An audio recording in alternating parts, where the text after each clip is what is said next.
ovárica. Ahí pueden ver mi presentación, ¿sí, verdad? Sí, perfecto. Sí. Muy bien. Ahí con las dos pantallas. Entendido. Creo que están Recording okay. in progress. Bueno, entonces vamos a empezar con esto.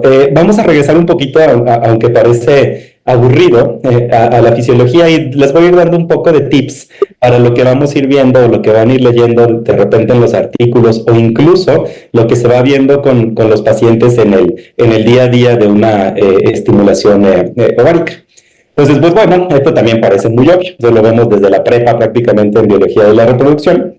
Pero más o menos lo que nosotros tratamos de hacer es utilizar medicamentos, gonadotropinas, que tratan de hacer un símil con lo que pasa en la biología normal de una mujer ovulatoria.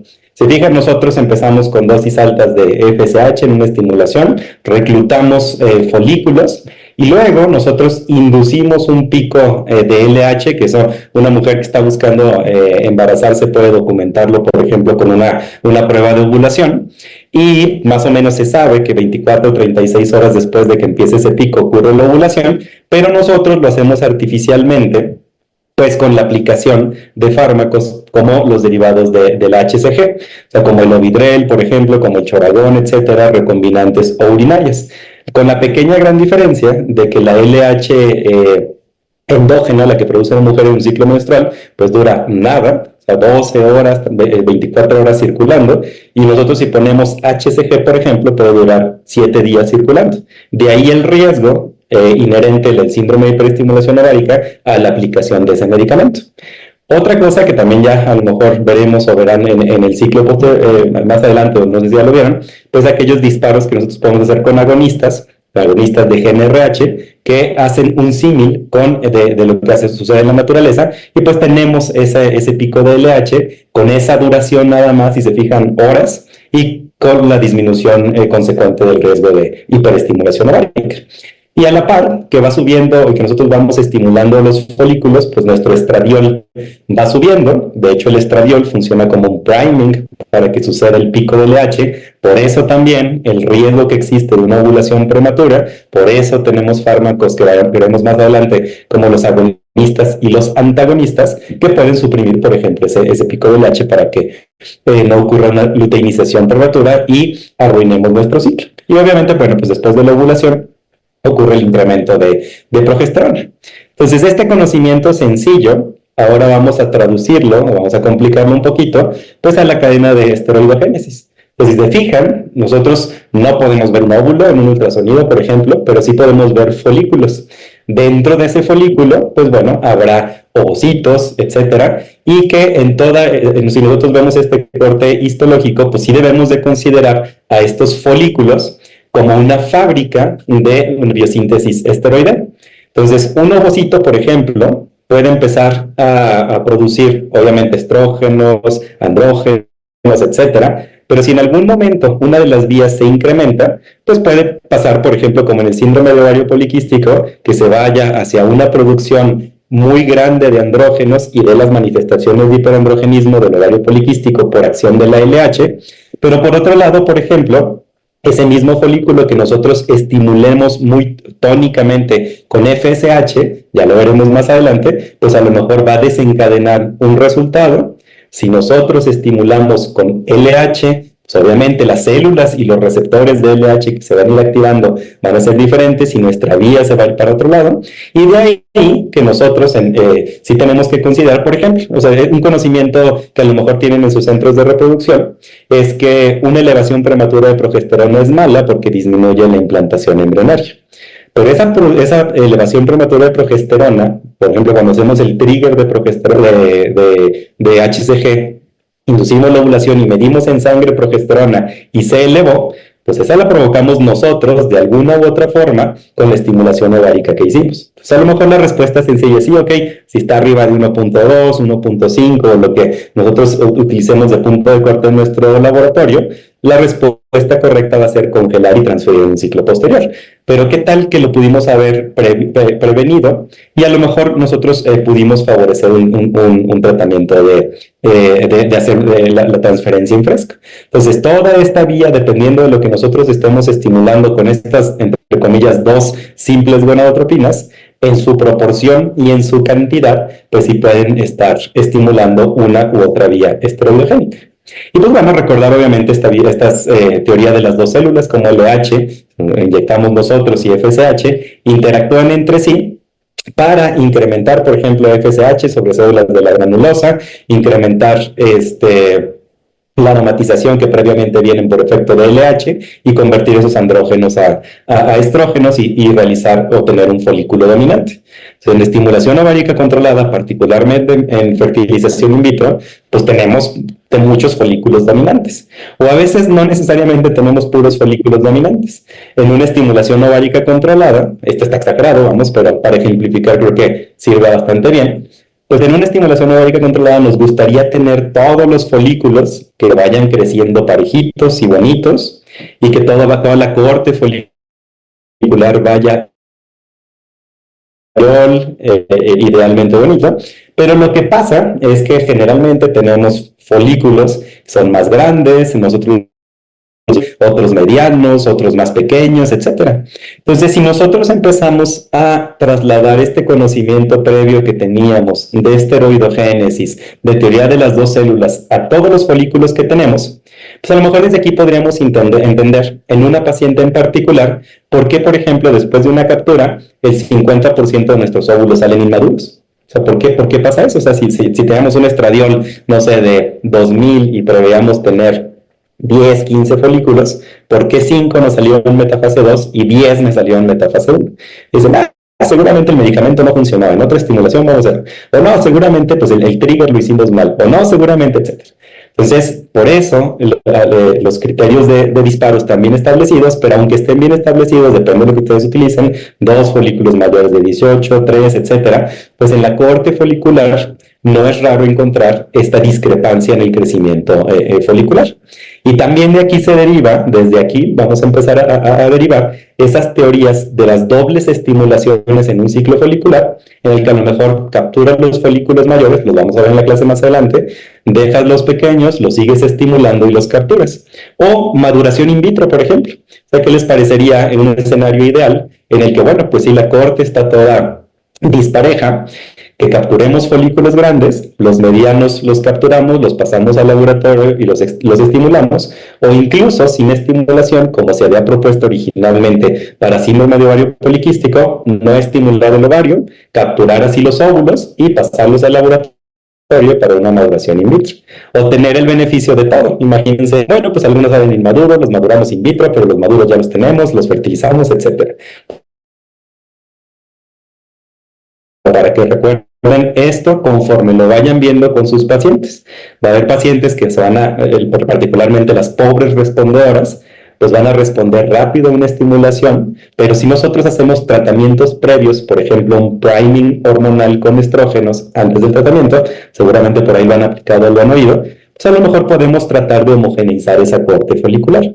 Si nosotros estimulamos con dosis muy altas de gonadotropinas, particularmente con solamente FSH al principio de la estimulación y lo mantenemos todo el ciclo, posiblemente encontremos estas discrepancias. Y pues bueno, recordar esa secreción que existe a lo largo de todo el ciclo menstrual, en donde cada gonadotropina tiene su acción durante ese ciclo folicular y durante el embarazo, la infancia, pubertad, etc. Y un conocimiento que vale la pena tomar en cuenta, pues es que no solamente se secreta FSH, no solamente inhibina A, inhibina B, todo lo que estamos viendo en el ciclo menstrual, sino HCG también, aunque en pequeñas cantidades, a lo largo del ciclo menstrual. Otro punto importante también es cómo se van expresando estos receptores de FSH y LH.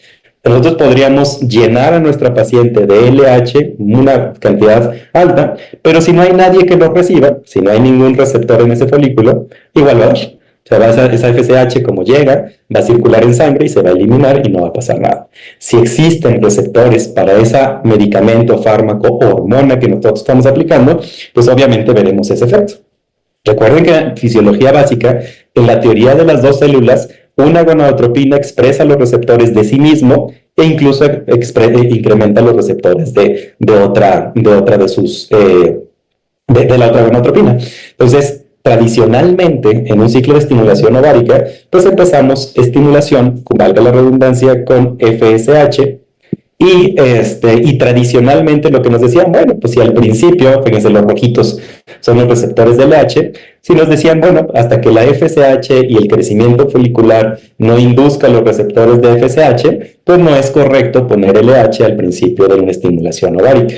Y pues fisiológicamente tiene sentido, porque pues bueno, nosotros empezamos FSH, hasta que se induzcan esos receptores, hasta entonces va a haber LH. Y los esquemas tradicionales así iban, o sea, empezaban medicamentos, FSH, y ya para el día 6, 7 del ciclo, pues entonces, ya cuando el 80% de los receptores de granulosa expresaban receptores de LH, entonces se añadía. Conocimiento actual es que esos receptores están presentes antes de lo que creíamos y no es descabellado, por ejemplo, si han oído hablar de los criterios de Poseidón, pues los criterios de Poseidón para subrespondedoras, una de las estrategias es utilizar LH durante su estimulación y eso hace que empecemos en una estimulación ovárica con FSH y LH y la empecemos desde el inicio del ciclo para continuar durante toda la estimulación. Y así hay diferentes estrategias que veremos. De lo que se trata esta clase particularmente es ver cuál es el mejor esquema de estimulación para mi paciente en particular. Otro punto importante que parece obvio, pero a veces se pasa de largo, es que tenemos dos problemas particularmente en la mujer. Un problema de cantidad y un problema de calidad. Y el problema de cantidad, pues lo vivimos en el día a día. Cuando llega una mujer que viene a consejería de infertilidad, que nosotros hacemos medición de carga folicular antral, FSH basal o medición de hormona antimuleriana, por cualquier método, nosotros si la seguimos en el tiempo, nos vamos a dar cuenta que esos folículos o esa carga folicular o esa reserva ovárica va a ir disminuyendo a lo largo del tiempo. Entonces, no podemos prometerle a una paciente, por ejemplo, que si tiene 3 folículos, 4 folículos inicialmente en el ciclo, pues no podemos tener 11, 14, 18, 20 óvulos al final de la estimulación. Esos conceptos que tal vez ya han visto del FORT y del FOI, o sea, cuántos folículos, óvulos inician al principio del ciclo, cuántos se ven antes de la estimulación, del trigger de maduración ovocitaria y cuántos óvulos realmente salen, pues básicamente tiene que ver con esto. Por ejemplo, uno de los medicamentos relativamente novedosos que se llama Recovel, politropina delta, pues utiliza un algoritmo que te dice, bueno, pues es que usted, doctor, le tiene que dar esta dosis que se calcula en una aplicación y el target que nosotros debemos de tener es entre 8 y 14 folículos. Pero si nosotros tomamos en cuenta esto, pues a una mujer de 39 años con una antimuleriana de 0.4, pues es imposible que podamos tener esos 8 o 14 folículos. O sea, la señora simplemente no los tiene, ese ovario simplemente no los tiene, y nosotros no deberíamos tampoco, entre comillas, de estresarnos en tratar de tener el mayor número de óvulos, pero más de los que la paciente podría necesariamente tener. Y otro punto importante pues es de la edad y la euploidía. Pero también en obstetricia nosotros sabemos que una mujer a mayor edad tenga, pues mayor probabilidad tiene de presentar embriones aneuploides. Y eso pasa en obstetricia y conocimiento obstétrico, por eso el tamizaje 11-14 es importante. O sea, particularmente aquellas mujeres que tienen 41, 42, 43 años y que se embarazan sin técnicas de reproducción asistida, naturalmente, tienen un riesgo incrementado, por ejemplo, de presentar síndrome de Down, entre otras cosas, es decir, aneuploidías. Y también, por ejemplo, ya lo veremos más adelante, si tienen la juiciosidad de ver esos esquemas de dobles estimulaciones, duo-stim, seguro más de uno los ha oído, pues de repente nos decían que en la segunda estimulación había una proporción más alta de embriones euploides. Entonces, lo primero que pensaba, bueno, pues es que fisiológicamente no tendría sentido. O sea, quédense con la idea de que no hay ningún medicamento que nos pueda euploidizar a nuestros embriones. O sea, los óvulos vienen asociados a la edad, tal vez a la calidad ovocitaria, por ejemplo, en situaciones con sobrepeso, síndrome metabólico, etcétera, estrés oxidativo alto, pero la euploidía o la aneuploidía no tiene la capacidad nuestra gonadotropina, pues de mejorarnos estos embriones. De tal manera que vamos a ver muchos tipos de pacientes. Pacientes que de edad joven, a lo mejor con oclusión tubárica, a lo mejor para preservación de la fertilidad o ciclos de donación de óvulos. Pacientes, la mayoría que vemos en la práctica actual, de baja reserva ovárica, pobres respuestas ováricas o nulas respuestas ováricas, endometriosis, pacientes hiperrespondedoras, etcétera. De tal manera que no hay ningún esquema que nos quisiéramos nosotros aprender del libro de, bueno, pues ahora le vamos a hacer a todas nuestras pacientes un step down, un step up, este medicamento, etcétera, sino que tenemos que aprender a individualizar cuál es el mejor esquema de estimulación, cuál es la mejor gonadotropina para mi paciente. Y en base o un poco relacionado a lo que le estaba platicando anteriormente en cuanto al número de óvulos que una mujer nos puede dar acorde a la reserva ovárica, pues bueno, ¿cuántos son suficientes? O sea, ¿cuántos óvulos necesitamos para cuántos embriones euploides para poderle ofrecer qué cantidad de embarazo a nuestra paciente? Obviamente todos queremos que nuestra paciente y la paciente misma también, bueno, oiga, doctor, ¿qué tratamiento me va a ofrecer? Ya sea para baja complejidad o para alta complejidad, pero pensando en una fertilización in vitro, pues nosotros no nos podemos quedar tan tranquilamente con decirle, bueno, pues o sea, no te vas a embarazar, que es las expectativas de la paciente. O sea, una paciente que quiere embarazarse, pero que tiene 42, 43 años con óvulos propios, pues obviamente no va a tener la misma probabilidad de éxito que una mujer con una reserva adecuada de 22, 23 años, calidad y cantidad. Entonces, en ese sentido, ¿cuántos óvulos necesitamos para tener un embrión euploide? Y si tenemos un embrión, un blastocisto euploide, ¿cuál es la probabilidad de éxito de la paciente? Y así es como debemos de recomendar a nuestra paciente su tratamiento. A la pregunta concreta, oiga doctor, ¿y con ese tratamiento me voy a embarazar? Bueno, usted tiene estas posibilidades de embarazarse de acuerdo a lo que ya estudiamos, que tenía endometriosis, pero la corregimos, pero empezamos a aumentar la calidad ovocitaria con antioxidantes, pero le vamos a dar este esquema de estimulación, etc. Entonces, esto es como debemos de decirle a nuestra paciente. Entonces, ¿con cuántos embriones puede lograr una tasa acumulada de embarazo? Es decir, el primer embrión que tenga y los demás que se queden guardados, los segundos o terceros siempre y cuando los tenga. Entonces, a lo mejor, si uno quisiera, entre comillas, decirle a una paciente que le podemos ofrecer una tasa de embarazo de, fíjese, la más alta, 60, 20, como 80% de embarazo, porque sí, lo podemos lograr, siempre y cuando usted pueda lograr tener esos 7 blastocistos. Y aquí hay dos puntos interesantes que vale la pena también tomar en cuenta. Aquí nos podemos ir con la falsa idea de que más es mejor.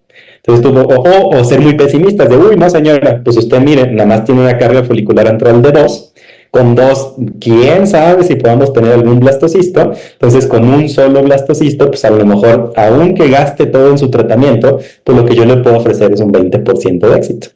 La verdad no se vale, o sea, ahí podemos tener dos variantes nuevamente.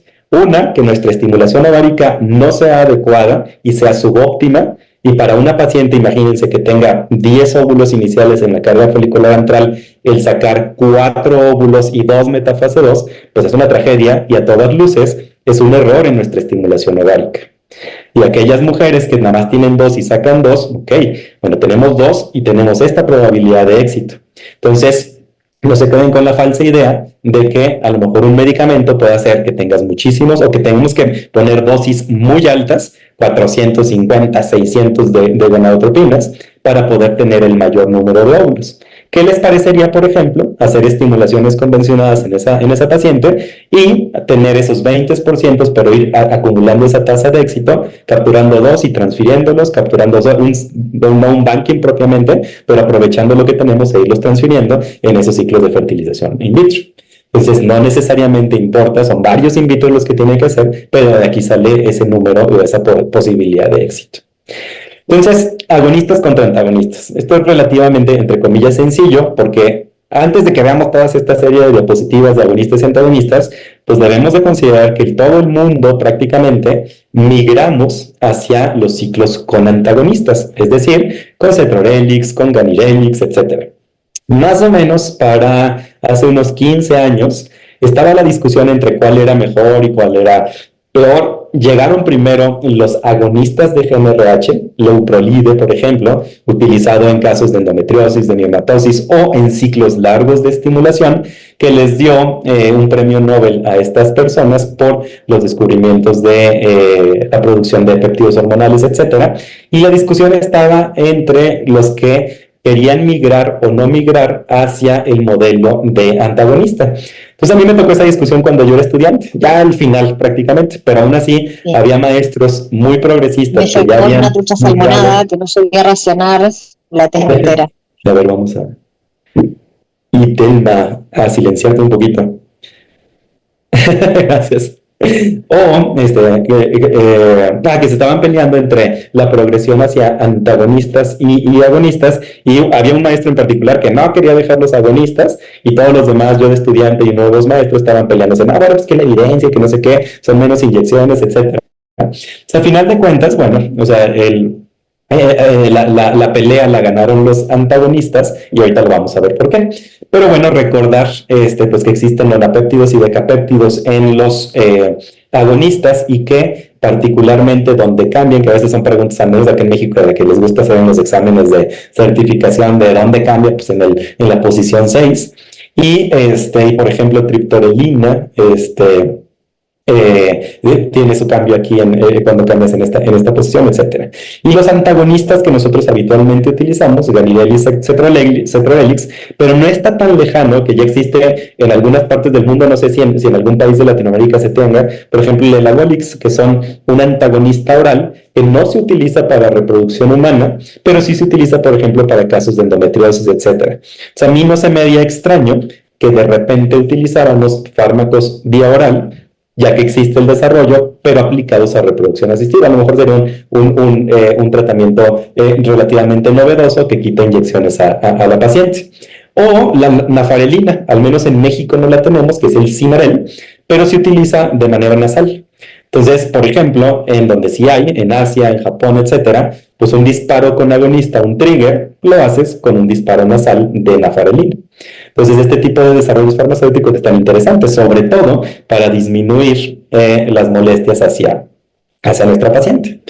A final de cuentas, ¿nosotros qué queremos? El protocolo óptimo de estimulación es aquel que maximiza el reclutamiento de ovocitos fertilizables, es decir, tiene 4, pues me interesaría tener 4 y que todos sean metafase 2 y que se fertilicen, que minimice los riesgos, es decir, no vamos a tener 60 óvulos que de todas maneras no nos van a funcionar y mandar a nuestra paciente a terapia intensiva por un síndrome de hiperestimulación ovárico, que es administrado y monitorizado de manera amigable para la paciente. Para una paciente no es nada amigable tenerse que poner la inyección de FSH, luego la inyección de LH y luego la inyección de cetrotide y luego el Clexane si tiene pérdida gestacional recurrente. Es decir, tratar de razonablemente, pues a lo mejor si tenemos algún fármaco combinado con acción de las dos, si es que lo necesita, pues favorecer su utilización. Y pues bueno, básicamente los protocolos largos de estimulación, recordar que todos los agonistas de la GnRH, pues inicialmente producen un efecto de flare-up, que básicamente es el que utilizamos en el trigger con agonista, que nosotros lo aplicamos en el día 21 del ciclo previo, esperamos a que inicie el ciclo y posteriormente utilizamos estimulación con gonadotropinas. Esto hace que FSH y LH basales quedan en su estado basal a lo largo de todo el ciclo, y de aquí hay dos protocolos también que se derivaron de los agonistas. Protocolo ultracorto, aproveche ese efecto de flare-up para dar una dosis endógena de FSH inicialmente en el ciclo, en el día 2 del ciclo, o protocolos cortos o de dosis menores, ¿no? Y el protocolo con antagonista, pues tenemos protocolos fijos y flexibles y de dosis única y de dosis múltiples. Entonces, un protocolo fijo amerita que el antagonista siempre se utilice en un día 6 del ciclo, independientemente de cómo estén los folículos, independiente de las cantidades de estradiol, y un protocolo flexible con antagonista, que es el que habitualmente la mayoría de los centros de reproducción utilizamos, pues implica que hay un folículo mayor de 14 milímetros o un estradiol que ronde los 350 a 400 picogramos de estradiol para en ese momento iniciar el antagonista. ¿Por qué son esas dos recomendaciones? Pues bueno, porque recordar la primera diapositiva que les puse, los niveles que van incrementándose de estradiol funcionan como un priming para que ocurra el pico LH y por ende una luteinización prematura. Entonces, ambos protocolos lo que tratan de prevenir es esas luteinizaciones prematuras ante cantidades altas de estradiol que nosotros estamos induciendo por la estimulación ovárica. Y dosis única o dosis múltiple, pues es 0.25 microgramos diariamente en el protocolo de dosis múltiple, o una dosis única de 3 miligramos en la dosis fija. Entonces, más o menos, protocolos con agonistas, en resumen, largo, corto y ultracorto. Protocolos con antagonistas, fijo, flexible, dosis única y dosis múltiple. Y bueno, también no me gusta mucho utilizar las mnemotecnias, o los nombres propios, pero bueno, pues también tiene que ver del protocolo el nombre de donde se creó, el protocolo Lübeck, etcétera, particularmente con los agonistas. Entonces, ¿utilizamos agonistas o utilizamos antagonistas?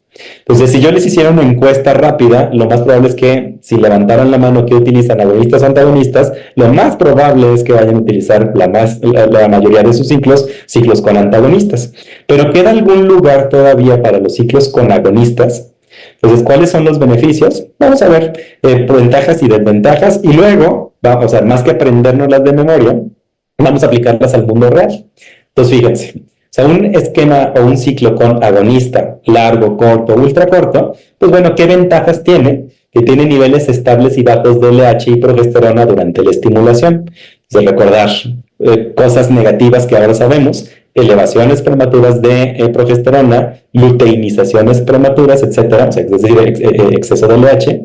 Número 2, supresión de niveles endógenos de FSH que llevan a una corte de folículos pequeños al inicio de la estimulación, lo que resulta en un desarrollo folicular sincrónico. O sea, eso que nos cae muy mal de que todos los folículos crecen asincrónicos, pues la sincronía de estos folículos se ve mejorada por la utilización de los agonistas de GnRH. ¿Qué desventajas tiene? Pues que requiere más tiempo de estimulación. Las inyecciones tienen que empezar desde el día 21 del ciclo previo. Existe una estimulación aguda de gonadotropinas y hormonas esteroideas por el efecto del flare-up. El protocolo largo no importa, pues porque en el día 21 ocurre ese flare-up y después disminuye. Posteriormente caen las gonadotropinas, es el efecto, FSH, LH, y por ende cae estradiol y cae todo. Por eso llega a una hipoestrogenemia profunda por regulación a la baja. Y tiene más riesgo de un síndrome de hiperestimulación ovárica. Ahora, cuando se estaban peleando, particularmente 2012, 2011, dice, bueno, pues ya tenemos más óvulos. ¿Tú quieres tener más óvulos? Utiliza agonistas de GnRH. Ventajas de antagonista: supresión inmediata y irreversible de la secreción de gonadotropinas. Si ustedes han tenido la juiciosidad de medir LH, aparte de sus niveles de estradiol en un momento dado, 6-7 del ciclo, y ven cómo se está elevando su LH y entran en pánico porque va a ocurrir una luteinización prematura, en ese momento que ponen el antagonista, el cetrorelix, el ganirelix, etcétera, horas después, si uno midiera en sangre la LH, va a ver que regresa a sus niveles basales. Esto es impresionante. No hace el efecto de flare-up, sino todo lo contrario. Uno lo pone y disminuye rápidamente los niveles de LH. Otra cosa es que no tiene que empezar desde el ciclo 21 previo, que la elevación de FSH resulta en una menor dosis y menor duración. Es decir, al principio la paciente tiene sus propias gonadotropinas endógenas, entonces no se suprimen, y eso hace que se requiera una menor dosis exógena de gonadotropinas, porque también aprovechamos las gonadotropinas endógenas de la mujer. ¿Qué desventajas? Que dosis altas de FSH inducen reclutamientos secundarios llevando a asincronía. Es decir, es mucho más común encontrar esa sincronía folicular en antagonista que en agonista. Y ellos en ese momento decían que, bueno, pues que como no había tanta evidencia, pues necesitaban más ciclos para un evento dado. Entonces, piensen en sus pacientes. Aquella paciente que eleva prematuramente progesterona, que tiene una corte desde el principio de la estimulación ovárica toda sincrónica, que tiene una baja respuesta, pues probablemente pueda ser candidata a un tratamiento con agonista, ya sea un flare-up, aprovechando esas dosis endógenas de gonadotropinas, o mejorar la sincronía con un ciclo largo de estimulación. Aquella paciente normorespondedora, donadora, todo perfecto, pues ¿para qué le damos tantas inyecciones si un protocolo con antagonista va a ser adecuado? Ahora, ojo importante, un agonista permanece pegado a la hipófisis y no hay forma que nosotros lo podamos, de entre comillas, despegar, en términos nada médicos, con otro fármaco. Por ejemplo, un antagonista nos deja fácilmente hacer un trigger solamente con triptorelina, por ejemplo. Imaginen aquella paciente que va en estimulación ovárica y que tiene riesgo de hiperestimulación ovárica. Si nosotros estamos en un ciclo con antagonista, fácilmente podemos hacer el trigger solamente con leuprolida, triptorelina, etcétera, y minimizar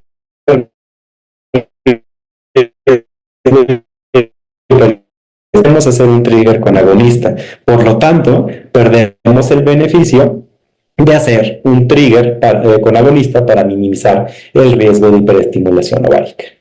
A final de cuentas, cuando se veían las revisiones Cochrane, si había diferencia o no había diferencia en tasas de embarazo, a final de cuentas lo que nos interesa, realmente no hay diferencia entre agonistas y antagonistas, y por todas las desventajas que vimos de los agonistas, el mundo migramos a ciclos con antagonista. Sin embargo, les vuelvo a repetir, que pues sí tiene su lugar en alguno de nuestras pacientes. Por ejemplo, tampoco ya no se utiliza tanto, pero hay una paciente que tiene una endometriosis pues nosotros fácilmente, dependiendo de la dosis que se le den, al mes o a los 2 o a los 3 meses, nosotros podemos arrancar una estimulación ovárica teniendo suprimida a nuestra paciente por la endometriosis y arrancar un ciclo largo de estimulación. Entonces eso hace que no se retrasen tampoco tanto nuestros trabajos, nuestros tratamientos, hasta que la paciente empiezan a arreglar nuevamente después de la utilización del agonista de depósito. Y pues bueno, discusiones que por ejemplo aquí para estas fechas, fíjense, 2005, el doctor Griesinger, George Griesinger, pues empezaba a criticar los artículos que daban desventajas a los agonistas, a los antagonistas, perdón, y decía, bueno, pues que a priori esos fármacos a lo mejor se utilizaron como en todo, llega un fármaco nuevo y uno lo quiere utilizar en aquello donde no le funcionó todo lo demás, y tienen peores resultados. Y para ese momento, en 2005, pues, o sea, era difícil competir contra 15 años de experiencia con agonista. Pero en el momento actual, 2014, pues ya tenemos esas recomendaciones en las que la tasa de nacido vivo, la tasa de embarazo en curso, son exactamente iguales, pero sí, ojo, con el síndrome de hiperestimulación ovárica, en el que está incrementado en un protocolo largo versus el antagonista. Y pues bueno, nuevamente defendiendo un poquito el protocolo largo, identificar aquellas pacientes en las que pudiera ser de utilidad en cuanto a sincronía folicular, etcétera, pero tomando en cuenta también los riesgos que puede haber de hiperestimulación ovárica y que no podemos hacer nada salvo cancelar el ciclo y medidas secundarias como dar cabergolina, etcétera, como para prevenir la hiperestimulación ovárica. Lo que ya hemos comentado, los metaanálisis diferentes, etcétera, esto se siguió estudiando a lo largo del tiempo y pues llegamos a estas conclusiones. Y pues aquí estaban principalmente diciendo, bueno, son medicamentos previos del ciclo pasado, etcétera. Vamos a hablar un poquito, tratando de hilar este conocimiento que tenemos de la fisiología, del reclutamiento folicular, etcétera, a estos esquemas de estimulación de dobles estimulaciones, duostim. No sé si lo han utilizado, si lo han oído, etcétera. Al menos fisiológicamente está interesante la base fisiológica, pero vamos a ver si vale la pena o no vale la pena. Entonces, la base fisiológica es, si se acuerdan, en la primera diapositiva yo les ponía un ciclo natural en la que había un óvulo que iba creciendo y que lograba la dominancia y que lograba la ovulación, etcétera. Pero normalmente en un ciclo de estimulación ovárica no tenemos un óvulo que va creciendo, sino una corte de diferentes óvulos que van creciendo a diferente ritmo y que nos va metiendo en algunas complicaciones a lo largo de la estimulación.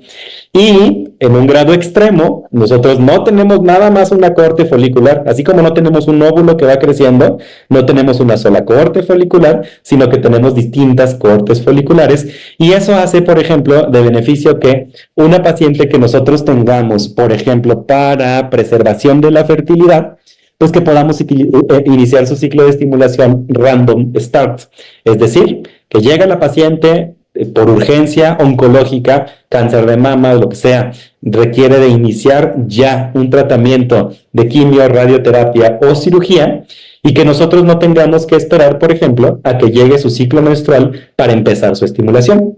Pues podemos aprovechar la corte folicular con este conocimiento, la corte folicular que va en crecimiento y que va en desarrollo en ese momento, estimularla.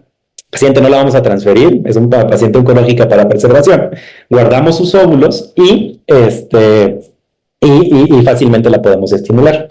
¿Qué hacen? O sea, ¿qué más aprovecha estas teorías de las dobles estimulaciones? Dicen, bueno, ok, entonces vamos a empezar una estimulación, capturamos y luego empezamos una segunda estimulación para capturar más óvulos. Entonces también, ojo en el escenario en el que nos estamos metiendo. ¿Por qué? Porque es muy fácil que nos vendan la idea. Si yo ya les dije que necesitamos más blastocistos para tener una tasa acumulada de embarazo incrementada, como esa gráfica que vimos que hasta un 80% de posibilidades de éxito, pues imagínense el escenario en el que tú quieres, no, bueno, pues es obvio, o sea, si yo hago una estimulación, capturo otra estimulación, capturo y tengo más óvulos, pues potencialmente van a fertilizar más embriones euploides, etcétera, y pues más posibilidades de éxito en una tasa acumulada de éxito. Ahora, ¿eso es real o es un conocimiento que a lo mejor nos vendieron y lo compramos? Entonces, se oye interesante. Cortes foliculares. En una segunda oleada podemos agarrar esta corte folicular, rescatar esos folículos de la atresia, incrementando los niveles de FSH, que estos se luteinicen, pero fíjense, aquí ya viene otra corte folicular que nosotros podemos aprovechar y capturar. Y si nosotros quisiéramos seguirle, fisiológicamente es posible hacer un tristim o cuatristim o quintistim, o sea, porque todas esas cortes foliculares siguen creciendo y siguen estando ahí en ese ovario. Entonces nosotros podríamos ir hasta que se acabe esa reserva ovárica. No lo hagan. Pero bueno, independientemente de hecho de eso, pues bueno, estas indicaciones sugeridas para los esquemas de doble estimulación, pues son pacientes con baja respuesta ovárica para cortar el tiempo, baja reserva ovárica, oncológicas o en casos de ovulación prematura. También se oye fisiológicamente interesante, y dices, se nos pasó el antagonista X. Y hay folículos dominantes de 18 19 milímetros, imagínense, en un día 7 del ciclo, que eso pasa con los pobres ponderosos. Pues sí, oye interesante que dices, bueno, ya hay uno de 17, pero vienen 10 que vienen de 12, 13 milímetros, pues no vamos a capturar los 12, 13 milímetros. ¿Qué les parecería capturar esos de 18 y dejar crecer esos de 12 para cuando lleguen 4 días después a 18, capturarlos? Al menos fisiológicamente podrían decir que se oye interesante. Y dices, bueno, pues no vamos a desaprovechar ese de 18, que es el más bonito que tenía, lo capturamos, ya sea que lo quieran fertilizar o no, sigue la estimulación y luego capturamos aquellos otros que venían de 12, que a todas luces, pues no tan maduros y van a ser puros metafase 2. Se oye interesante y a lo mejor les puedo vender la idea muy fácil. ¿Es correcto? No necesariamente. Entonces, pues bueno, si durante la estimulación ovárica se pueden reclutar y sensibilidad folículos más pequeños, puede aumentar la selección de folículos en la fase lútea y en la fase lútea empezar la siguiente estimulación. Y particularmente, pues es una idea que se vende fácilmente, pues porque tenemos más óvulos, porque la mayoría de nuestras pacientes son bajas respondedoras o pobres respondedoras. Y aquí, pues la pregunta en particular es, ¿podemos obtener más ovocitos con DuoStim en comparación con 2 ciclos consecutivos? Que al principio mi crítica, yo les decía, bueno, a ver, ¿qué estamos haciendo? O sea, ¿le estamos haciendo un DuoStim o realmente le estamos haciendo 2 fertilizaciones in vitro? Yo les decía, a ver, o sea, la paciente va a pagar 1 o 2 capturas, pues 2. La paciente la van a anestesiar 1 o 2 veces, pues la van a anestesiar 2 veces. Los embriólogos van a ir a trabajar al laboratorio 1 o 2 veces, 2 veces. O sea, a final de cuentas, desde mi punto muy particular de vista, pues son 2 estimulaciones que hacen 2 in vitros, que hacen 2 capturas, que hacen 2 anestesiadas, etc. Ahora, ¿vale la pena salirnos de un esquema tradicional para este esquema novedoso o no vale la pena?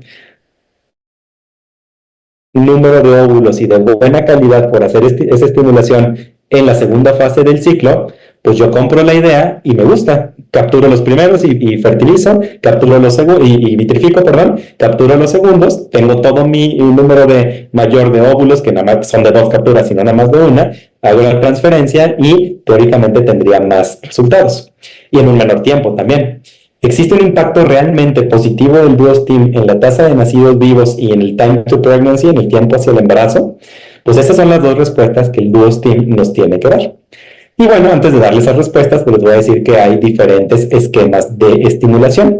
La propuesta por John Sang en Nueva York, en la que dice que hay que estimular como si fuera una mínima estimulación con citrato de clomifenol letrozol, agregar dosis de FSH-LH, particularmente lo hace en días alternos, hacer trigger a fuerzas, debería de ser con agonista, él dice que cualquiera de los dos, se haga la primera captura y luego un tiempo de descanso, si se fijan, como de 7 días, y volver a empezar clómido, FSH, bla, bla, bla, sin esperar a que llegue la regla. El protocolo de Shanghái, por ejemplo, dice, bueno, pues ustedes empiecen cuando quieran, empiecen al principio del ciclo, clomifeno, citrato de clomifeno, letrozol. Si se fijan, aquí el protocolo de Shanghái no utiliza antagonista, sino que utiliza el bloqueo con medroxiprogesterona, barato, no la van a transferir tampoco en el primer ciclo, ni en el segundo, porque claramente están utilizando aquí medroxiprogesterona en lugar del antagonista. Hacen una estimulación, mild stimulation con 150 de menotropinas. Aquí sí disparan con agonista, hacen la primera captura y luego empiezan al día siguiente de la captura, bueno, 2 días, 3 días después de la captura, nuevamente una estimulación con una dosis mayor de menotropinas, otra vez trigger con agonista y la captura. Tienen esas 2 capturas y guardan todos los ovocitos. Y el protocolo italiano, en el que te dice, aquí no va a haber citrato clomifeno, letrozol ni nada, aquí vamos a dar FSH y LH en una combinación, voy a decir 2-1, pero no es 2-1, 300-75. Protocolo antagonista, trigger con agonista, más parecido a lo que hacemos en una estimulación habitual nosotros.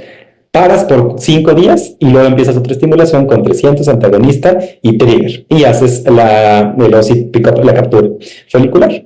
Entonces, a final de cuentas, en resumen, alguien, si se animara a decir, me puede interrumpir, ¿por qué a fuerzas, entre comillas a fuerzas, tienes que disparar con agonista y no con HCG? Si alguien lo quiere decir está adecuado, pero bueno, tiene que ver con la fisiología que vimos ahorita. Y pues bueno, importante, por ejemplo, este artículo de John Song lo describe muy bien. Él, ¿qué es lo que hace? Hace la estimulación con clómido o letrozol, etcétera, pero no aspira los folículos que son menores de 8 milímetros. Ahí los deja. Uno cuando llega trata de capturar todo, o sea, mete la aguja y aspira todos los folículos que haya, pues a ver si alguno de esos madura o lo que sea, y nosotros, a ver, no sé si estamos esperando un milagro o lo que sea, o que nos deje tranquilos, de no, pues señora, yo iba por 10 óvulos y le saqué 10. 7 inmaduros, pero le saqué 10. Entonces ya al día siguiente ya verás cuántos fertilizaron, etcétera. Bueno, entonces ya sabemos a priori que esos de 8 milímetros, 9 milímetros, etcétera, los vamos a capturar muy probablemente, pero muy probablemente son todos esos que nos dicen, son vesículas germinales, metafase 1 todavía me gustaría tener, pero no lo vamos a tener. Más de 10 milímetros, como vimos al principio de la presentación, estos ya tienen receptores de FSH y LH, por lo que nosotros cuando hacemos el trigger, y sobre todo cuando hacemos el trigger con HCG y no con agonista, pues estos se van a luteinizar. Al luteinizarse ya no funcionan, ya no van a funcionar para hacer una fertilización, una fertilización in vitro. Entonces, fíjense acá, cuando al principio, para 2016, que empezaron estos estudios, pues estaba bien interesante como te decían, pues fíjense, y no cualquier investigador, Antonio Capalvo, Ubaldi, Capalvo lo vamos a tener en Cancún, acá en México, pero bueno, esas estimulaciones de Duos Team, te decía las tasas de blastocistos euploides en la fase folicular versus la fase lútea en el mismo ciclo menstrual. ¿Qué querían ellos a final de cuentas? Ellos decían, ok, pues esto no debe, o sea, como un estudio de no inferioridad, o sea que como era un parteaguas o un cambio de paradigmas hacia una estimulación en fase lútea, pues ellos decían, pues esos óvulos que nosotros pensamos a priori que pues ya están luteinizados, ya se va a estar bien, o sea, no nos va a servir. Entonces decían, no, o sea, los óvulos que nosotros capturamos en fase lútea son exactamente iguales a los óvulos que se capturan cuando se empieza la estimulación en fase folicular. Entonces ellos metieron a 43 pacientes con antimulerianas menor a 1.5. Ya quisiera yo tener de 1.5 a 1.4, luego al medio tenemos 0.3, 0.4, eso para mí son las bajas respondedoras que ellos dicen que tienen baja reserva ovárica, pero pues 1.5 está bastante. Carga folicular entre la ICI, menor de 6 folículos y menos de 5 ovocitos en los ciclos previos. Si recordarán, pues estos ni siquiera son los criterios de Boloña. Boloña te pide menos antimuleriana y menos ovocitos capturados en los ciclos previos. Entonces sí son pobres respondedoras de bajas reservas ováricas, pero no tan bajas reservas ováricas, sobre todo para esas antimulerianas. Y bueno, 2015, 45%, etcétera, sacaron a 2 porque pues, no funcionó, y el esquema de estimulación era el italiano, el tercer esquema que nosotros vimos. Es decir, estimulaban, fíjense, 375, trigger con agonista, captura, stop, y luego 375 unidades, trigger y stop. Entonces, ahorita, más o menos, si se fijan en las dosis, nos estamos peleando en dosis de estimulaciones convencionales a dosis de vaqueros, como los de cowboys, como dicen los europeos a los gringos, que utilizan 375, 400, etcétera. Pues 375 así muy mild no está, la verdad. Pero bueno, más o menos podría ser similar. Depende del ciclo y de la paciente que nosotros tengamos a las dosis que utilizamos. 225, 300, 375 al menos en mi centro ya es exagerado. Ahora, ¿qué veían? Fíjense, el número de pacientes sin embriones eublastocitos euploides, este grisecito, 58% en fase folicular versus 41%, que tienen al menos un blastocisto euploide. Pero también nos decía este artículo que en la estimulación de la fase lútea, pues el 53%, es decir, si en la primera captura se tenían 41% de al menos un euploide y en la segunda 53% de al menos un euploide. Entonces uno decía, pues está bien interesante, entonces ¿por qué no hacemos todas las estimulaciones en fase folicular si me van a salir un mayor porcentaje de embriones euploides? Yo les preguntaría, ¿tiene sentido biológico, de acuerdo a lo que aprendimos, si dieran la misma estimulación con gonadotropinas, es la misma paciente, es el mismo ciclo menstrual, son los mismos óvulos, tiene la misma edad, creernos tan fácilmente que un esquema de estimulación sea el causal de que se haya embriones o se euploidicen los embriones o no se euploidicen? La respuesta, la verdad, ahorita la vamos a ver como manera de spoiler, pues no tiene sentido biológico. Nada más que en ese momento no lo estábamos creyendo. Decimos, pues más euploides, pues yo creo que sí vale la pena entonces. Y bueno, te dan una tasa acumulada de, dices, a lo mejor un 70% de todas las pacientes tuvieron algún embrión euploide. Pues sí, porque tenían más óvulos, ¿verdad? No necesariamente el esquema de estimulación. Y pues bueno, como toda buen análisis de lo que se está haciendo, pues todo tiene sus fortalezas, sus debilidades, sus amenazas y sus oportunidades, ¿verdad? Entonces, pues sí es cierto, en un esquema de doble estimulación, pues vamos a tener un mayor número de ovocitos obtenidos por ciclo ovárico, más pacientes que van a tener embriones euploides, pero no por el fármaco ni por el esquema de estimulación, sino simplemente porque tienes más embriones. Y no hay diferencia entre los ovocitos en fase lútea y fase folicular. Oportunidades, dice, bueno, pues sí puede reducir el tiempo para obtener al menos un embrión euploide, disminuye la tasa de dropout, etcétera, que también tengo mis dudas sobre eso. Para fines prácticos, ¿cuánto tiempo ganamos? Ganamos 15 días, en lo que hacemos la captura para hacer una segunda estimulación. Llega la regla de la paciente y volvemos a estimular. 15 días que una paciente sea demasiado, no en las pacientes normales, pero no una paciente con cáncer, en ella sí, para que vean, pues sí el tiempo sí importa. Costo efectivo, pues no necesariamente, tienes que anestesiar 2 veces, capturar 2 veces, 2 agujas, 2 medios de estimulación de ovocitos, etcétera. Tienes que vitrificar, cosa que si tú transfieras en fresco, pues es mucho más barato transferir en fresco que estar vitrificando, etcétera, para un ciclo de estimulación. Y pues al final de cuentas, en 2022 este artículo nos dio un poco de luz. Hablando, no le puso duostim, pero le puso distim, etcétera, y comparaba las dobles estimulaciones en el duostim versus 2 convencionales en ciclos separados. Y fíjense, o sea, las tasas de éxito eran particularmente muy similares, si no es que hasta mejores, en estimulaciones convencionales que en estimulaciones de duostim. Entonces, les vuelvo a repetir, la tasa acumulada de éxito, fíjense, estimulación convencional 31 contra 17, significativo. Tampoco estoy diciéndoles que se favorece la tasa acumulada, pero si ustedes lo han hecho, si alguna vez han tenido la curiosidad de hacerlo o verlo, ¿se han fijado que no es tan fácil uno hacerlo? Vencer la tentación de dejar los folículos pequeños ahí también. Número 2, empezar una segunda estimulación. Y número 3, el número de óvulos que realmente se capturan en el mundo real, pues realmente no justifican el hacer este tipo de estimulaciones. Pero yo particularmente, yo sí solamente lo defendería para pacientes con para preservación de la fertilidad y para por razones oncológicas. Entonces, en la práctica habitual, para pacientes con pobre reserva respecto a la estimulación, no hay beneficio del duostim, no potencializa el número de óvulos comparado con 2 ciclos convencionales, y pues a lo mejor lo que estamos viendo en esa fase lútea es una fase folicular temprana del siguiente ciclo, y eso es lo que estamos agarrando. Pero bueno, les digo, a manera fisiológica, pues está interesante por las aplicaciones que puede tener, sobre todo de random start. Eso sí es bien importante. Paciente oncológica, no hay que esperar a que llegue la regla, a que tenga, ¿cómo se llama? Todo perfecto y basal para poder empezar una estimulación. Ese beneficio de ese conocimiento del duo-stim, no por hacer un duo-stim, sino por el conocimiento de las diferentes oleadas fisiológicas, es interesante. Y número 2, en pacientes oncológicas, sí te va a cortar el tiempo para poderlo hacer.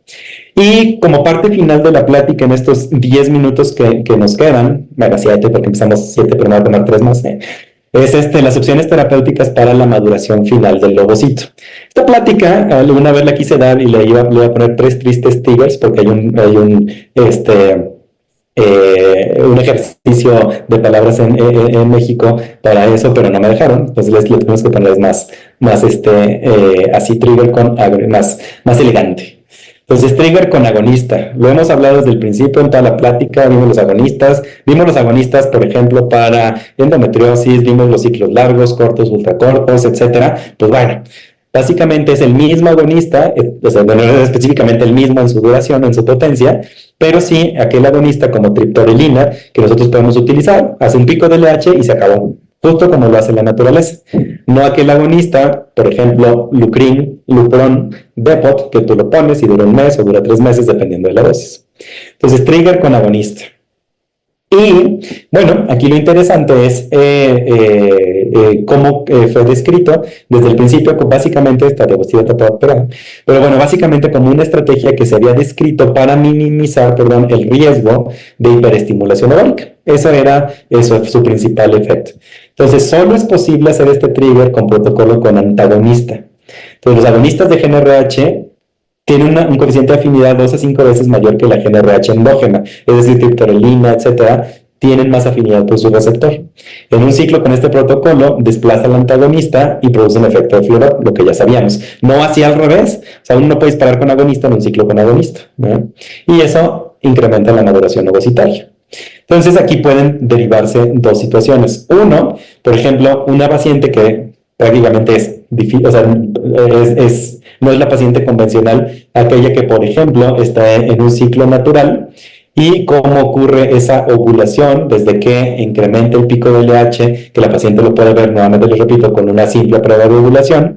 Aquellas con GnRH y HCG, fíjense cómo se mantiene esa HCG, o ciclos con antagonista, en la que está disminuido y suprimido la LH, y que uno nada más hace el flare-up y vuelve a caer esa GnRH. Entonces, el síndrome de hiperestimulación ovárica se previene justamente por esa caída tan rápida que existe de ese efecto de LH y de ese agonista. Y por otro lado, en una paciente que disparamos con HCG, pues el riesgo se incrementa precisamente por la duración de días de que se mantiene esa HCG. Entonces, pues bueno, el síndrome de hiperestimulación ovárica, obviamente nadie dice que lo tiene, pero pues bueno, los diferentes reportes que existen. Y la mejor estrategia de prevención es la prevención. O sea, aquellas pacientes, pues que ya sabemos que tienen, pues que son hiperrespondoras, ovario poliquístico, etcétera, bajamos las dosis, modificamos el esquema de estimulación, y elegimos el agente de disparo, es decir, un trigger con LH.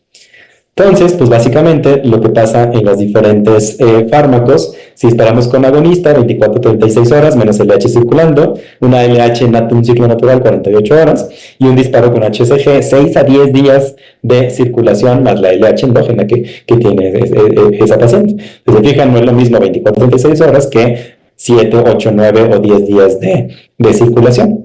Pues por lo tanto, se disminuye ese riesgo de hiperestimulación ovárica, pero también lleva una consecuencia, una deformación deficiente en el cuerpo lúteo. Entonces, si hay una luteogénesis, si el cuerpo lúteo se daña rápidamente, eso hace que no podamos hacer una transferencia en fresco. Y también hubo 2 discusiones. Dicen, bueno, va a ser trigger con agonista, pero como ya sé que la luteinización va a ser deficiente porque no va a durar adecuadamente, por lo tanto la producción de progesterona no va a ser adecuada, entonces yo atasco a mi paciente o lleno a mi paciente de progesterona para poder hacer una transferencia en fresco. Fracaso total. Entonces, para fines prácticos, si nosotros disparamos o hacemos trigger con agonista, no hagamos una transferencia en fresco y difiramos la transferencia. ¿Cuáles conocimientos paralelos? Si tenemos pacientes que no vamos a transferir, disparen con agonista para que se arriesgan, aunque sea poquito, a un síndrome de hiperestimulación ovárica o poquito al disconfort que puede tener una paciente abdominal por la estimulación ovárica. Una paciente que va a donación de óvulos no puede hacer el trigger con agonista y a los 6-7 días va a estar como si nada, aunque que va a diagnóstico genético preimplantación, no va a ser transferido en fresco. Moraleja, hagan trigger con agonista. Y básicamente, pues ese riesgo, esa disminución del riesgo de hiperestimulación ovárica. Entonces, si no es suficiente para mantener el cuerpo lúteo, no va a haber progesterona suficiente y las tasas de éxito van a caer estrepitosamente comparados con hacer un ciclo en el que se congelen esos embriones y se transfieran en un ciclo posterior. Ahora, ¿qué pasaría si nosotros damos dos triggers? O sea, hacemos un trigger con HCG y hacemos un trigger con agonista. Y eso se llama dual trigger y las modificaciones que existen a lo largo de ellos, el dual trigger o el double trigger, ¿ya? Que básicamente es el tiempo que hay entre la aplicación de un fármaco y del otro fármaco. Entonces, fíjense, si nosotros ya tomamos en cuenta todo el conocimiento que han aprendido en todas sus clases previas y en esta clase, de la LH, de la duración de la LH, de la utilización de HCG, de la duración de HCG, de la maduración final, de las oleadas foliculares, etcétera.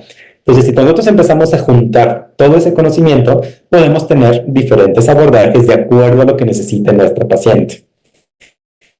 Entonces, imagínense que nosotros quisiéramos hacer una paciente o transferir una paciente en fresco, no necesitamos PGTA, los niveles de estradiol son razonablemente aceptables para no tener riesgo de hiperestimulación, hacemos un trigger con agonista y después, si ya sabemos que el cuerpo lúteo va a decaer cuando no utilicemos, que no, dar un rescate del cuerpo lúteo con 1500 o 6 clics de Ovidrel de ese rescate de HCG. Este protocolo en el hospital público en donde yo trabajo, no en el privado, pero en el público sí, donde importa mucho bueno, siempre importa, pero ahí particularmente importa más. La tasa de síndrome de hiperestimulación que tenemos es de 0. 0 pacientes y no falta el residente que la pega en estimulación y tienes estradioles de 4500, etc. Entonces, ¿cuál es el protocolo que ahí utilizamos en base a este conocimiento? Estradioles menos de 3500, siempre tomar en cuenta el riesgo de hiperestimulación ovárica.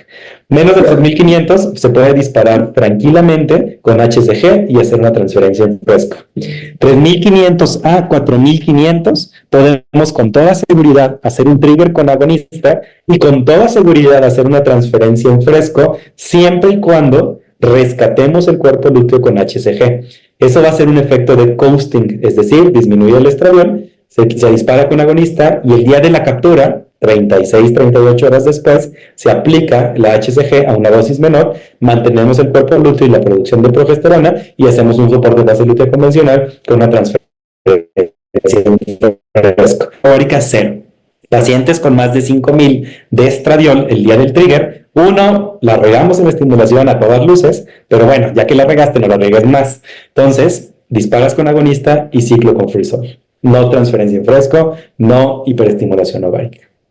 Y bueno, aquí el doctor Peter Humayda nos dice que algunas pacientes pueden ser candidatas a trigger con agonista y soporte de fase lúteo individualizado modificado. Yo no haría esto si vamos a hacer una transferencia en fresco. Yo nuevamente les digo, si no vamos a rescatar el cuerpo lúteo porque hay riesgo de hiperestimulación, porque va a ser PGTA o es un ciclo de donación, no hagan transferencias en fresco. Agonista de GnRH, soporte de fase lútea convencional, o también está interesante, y sí, ahí les va un escenario en el que se puede utilizar. Que ya está, o sea, nosotros podemos ir rescatando el cuerpo lúteo para hacer una transferencia en fresco por dos formas, básicamente por LH, por HCG, cuyo efecto al final es LH, ya lo saben, de esa gonadotropina, o inyectando LH para su estimulación. Entonces, un escenario práctico que les podría decir que yo lo utilizo es aquellas pacientes que hacen un trigger con agonista y que compran su caja de medicamentos. Entonces, si ustedes han recetado la triptorelina y no venden las ampulitas individuales, que en teoría no se debería de hacer, pero bueno, o sea, suponiendo que no y que la señora va a la farmacia a comprarla, pues le van a vender su caja de 7 ámpulas de Gonapactil, de triptorelina. Entonces va a utilizar una o dos y va a desperdiciar las otras 5 que puede guardar para otro in vitro, pero razonablemente no conviene decirle, bueno señora, ya si no se embaraza en este, pues guarde las otras para otro. Entonces, si le señora, usted se va a embarazar, así como convencidos. ¿Qué hacer con esas otras 5? Soporte de fase lútea, trigger con agonista, y este abordaje que nos propone el doctor Peter Humaydan en esa situación se puede utilizar. Disparas con 2 agonistas y luego vas manteniendo el cuerpo lúteo con a lo mejor soporte de fase lútea convencional y un chorrito extra de las ampulitas que le sobraron de la caja, dependiendo cómo esté en sus países el Donapertil, pero acá vienen 7 ámpulas y seguirlo utilizando. Dobles disparos, ahorita vamos a hablar un poquito de eso, más soporte de fase lútea convencional. Y en donación ovocitaria, pues, si no se va a transferir la donadora, obviamente, pues disparar solamente con agonista de GnRH. Voy a tomar mis 2 minutos extras. Y bueno, vía del disparo, agonista de GnRH, HCG, estimulación convencional. Y pues bueno, de aquí el double trigger o el trigger y algunas recomendaciones, en aquellas que obviamente tenemos que evitar el riesgo de hiperestimulación ovárica.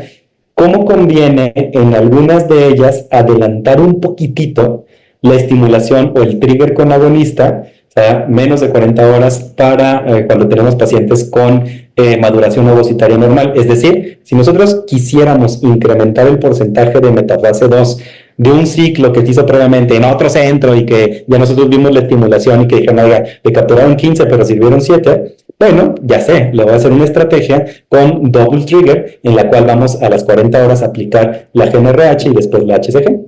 Pacientes normorrespondedoras al mismo tiempo, pacientes pobre-respondedoras al mismo tiempo, pero siempre tratando de evitar ese riesgo de hiperestimulación ovárica. Y para finalizar, pues básicamente el secreto es este pico de FSH. Yo a mis residentes siempre les digo, a ver, lo que aprendieron en la prepa, a ver, pongan el ciclo menstrual y pongan cómo van las hormonas y que pues cómo el estradiol va subiendo, luego un piquito baja y luego cómo la progesterona está siempre baja. Siempre, a todos, el 100% de los residentes, se les olvida este pico de FSH que ocurre.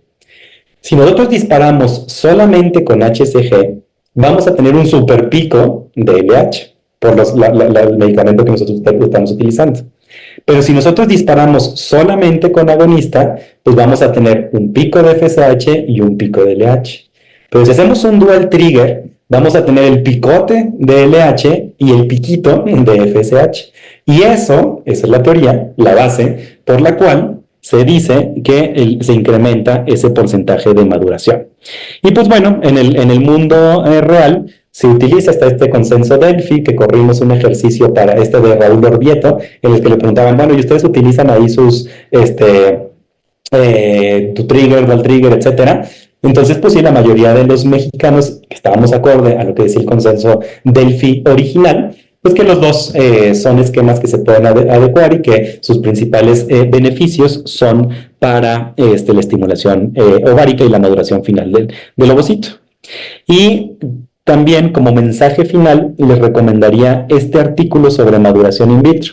Solamente yo les daría 2 ideas principales sobre maduración in vitro. Uno, que no representa en términos actuales un tratamiento fuera de ciclos experimentales. ¿Por qué? Porque la tasa de maduración in vitro no es para nada comparable con lo que podemos nosotros obtener en ciclos convencionales. Pero, nuevamente, para aquellas pacientes, por ejemplo, que tenemos corteza ovárica vitrificada para preservación de aquellos prepúberes, pues bueno, estos experimentos van en relación a, sin tener que regresar esa corteza ovárica, hacer esa estimulación y esa maduración in vitro. Hasta el momento, 100% experimental. Que me gustaría ver, lo que les mencionaba al principio, por ejemplo, es capturar a mis óvulos y aquellos que salieron metafase 1 vesículas germinales que in vitro pudieran madurarse. Está en investigación, pero las tasas de maduración rondan 20%, 30%, cuando en estimulaciones convencionales rondan los 80s, 90s, 100%. Que básicamente se mide con algo que se llama KPI, Key Performance Indicator. Si tu estimulación hace que tengas 30% de inmaduros, retírate, porque eso no funcionó, ¿verdad? Pero si tienes 80s, 90% de estimulación, pues obviamente es una estimulación adecuada, tu laboratorio es adecuado y ahí la fertilización, etc. Pues muchas gracias. No sé qué habían visto en la Recording stopped. repetido mucho. No sé si haya dudas o algo. No sé si Hola, Roberto. doctor. Así que Roberto está bien. Gracias, Armando. Muchas gracias por su presentación. Bellísima charla. Es un asunto muy grande, muchas cosas para abordar. Yo sé que tú tienes